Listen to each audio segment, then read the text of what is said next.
Hey guys, so I'm going to go through my lesson for you. Um, so this is an inquiry into immigration, which is a multidisciplinary ELA social studies lesson utilizing assistive and instructional technology.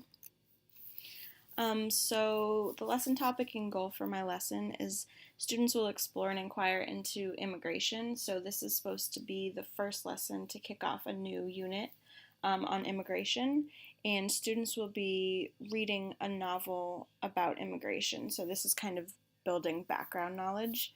And this particular lesson is designed to get students familiar with primary and secondary sources.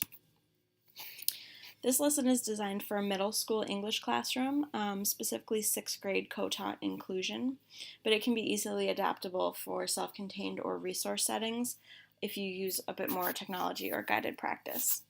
It's designed to be 60 minutes long, and I have it set for 25 minutes with the online portion and 25 minutes for the offline portion. These are some of the Common Core objectives that are targeted in this lesson, specifically citing evidence to support analysis of primary and secondary sources, determining central idea using primary sources, integrating visual information, analyzing the relationship between primary and secondary sources, and then just the standard reading objective.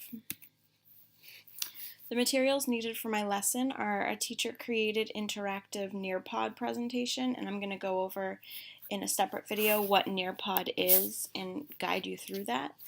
A teacher-created primary sources document, and then an offline activity to go with that.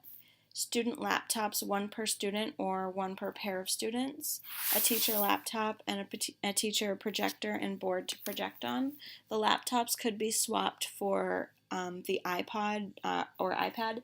That's just for students to access the Nearpod presentation. So iPad or computer would work.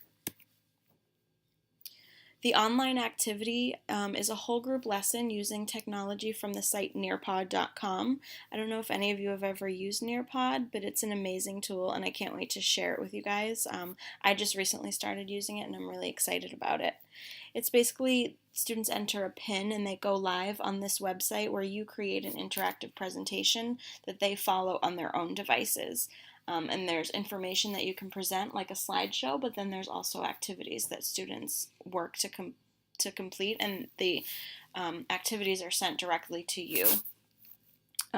This particular lesson, the students will look at a Nearpod that explores primary and secondary sources, and those activities in the presentation serve as comprehension checks.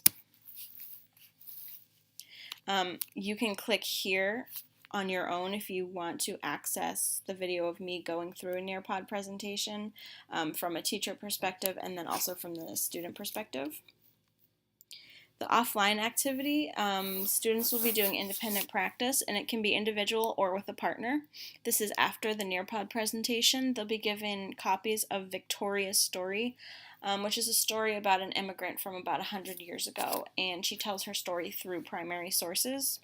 So students can read or listen to the story and answer questions based off of the primary sources that they're given. There's a couple opportunities for formative assessments throughout this lesson. First, in the online activity, there's a lot of comprehension checks built into the activities on Nearpod, and then the offline activity will be turned in and serve as a formative assessment, and the teachers can look directly at student answers to see how well they interacted with the primary sources. Some extension ideas. Nearpods are created presentations by teachers, so you can always add more to that or less. So for this particular Nearpod, what you could do is you could add more information and visuals for the kids to look at. You can also have them do more activities, such as finding and presenting more examples of primary and secondary sources. And then for homework, students could write their own family story, just like Victoria's, and try to think of examples of family-created primary and secondary sources. Nearpod in general is very good for UDL theory because it has students responding and showing their knowledge in a ton of different ways, and it's super engaging. I haven't met a student yet in the past couple weeks that I've been using it who doesn't love it and asks to do more Nearpod presentations. Kids can answer with words, in pictures, and verbally. They can also see the information in two places when you do a Nearpod, so you can present your version on the board. You can project that, and then they also have it on their own device, either the tablet or their computer. And then the offline product combines images with text and opportunity to provide information in a structured, guided way.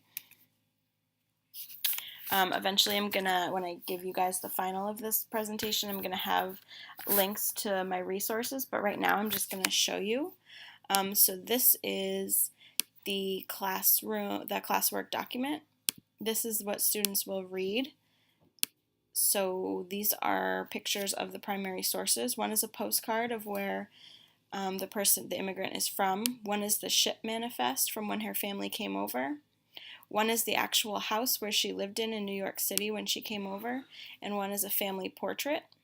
So students will read those, and then this is the classwork offline document, and students will go through this and use the primary source documents as clues to answer the questions.